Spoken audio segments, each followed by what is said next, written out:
Okay, so your question here was how to get our expected count. So I don't know if you noticed this here, but you can actually click this little icon and it'll bring up our table for you.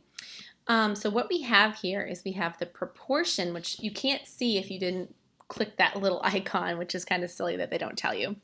But the proportion of each injury that's supposed to happen on the population. So we can see that, a person's supposed to be injured in multiple locations. That's about 57% of the whole population, and head injuries is about 31%, and neck injuries is about 3%, and so on.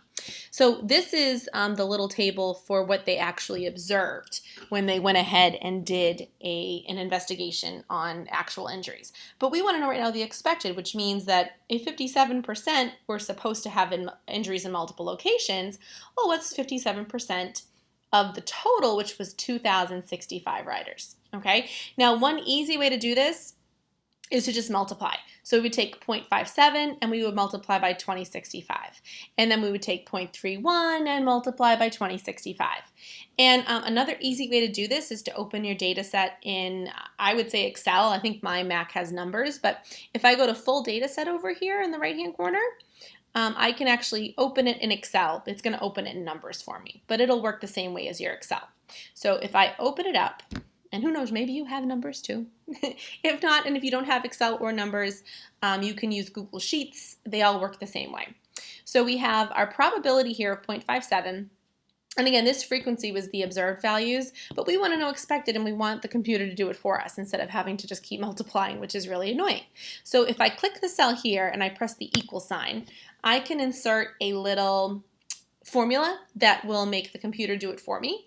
So I'm going to say the entire set that we're looking at is 2065, right? And I'm going to multiply by, just use your little star symbol, whatever is in this cell. So instead of typing 0.57, I'm going to click 0.57 because then I'm going to have the computer create the formulas for me. So just press enter. So this is going to be your expected value. You would type that into your expected count here. Okay.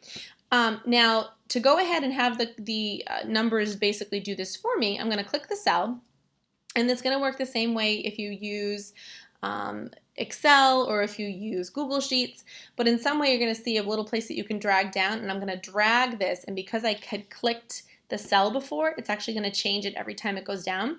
So magically, I now have all my expected values. So for head, I would type in 640.15, neck 61.95, thorax 123.90. The reason I'm adding the 0 is that they want 2 decimal places.